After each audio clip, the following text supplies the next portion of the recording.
If you came here looking for Wi-Fi specs or band frequencies or a deep dive into technical, that's not going to happen here, guys. That's not me. I'm not a techie. In fact, I know just enough to be dangerous. But what I did know is that I wasn't getting the speeds that I needed to get on my home Wi-Fi when I was renting a piece of equipment from our local cable company. And so I decided to upgrade to this TP-Link Archer B260 Wi-Fi 7. See, I don't even remember the numbers, but what I got to tell you is as a 58-year-old grandma, I was able to hook this up. It was super easy. So let's take a look at it together.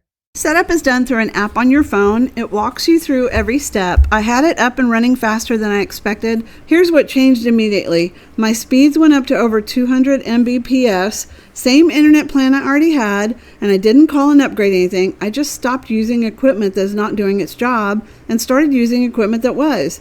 I live in an area with terrible cell signal. Wi-Fi is not optional for me. It has to work everywhere in this house and out to the back porch and yard where I spend a lot of time. This router sits at the front of my house and covers it all. Every single corner, no dead zones. If you found this video helpful, follow my shop for other great home finds. Thanks for watching.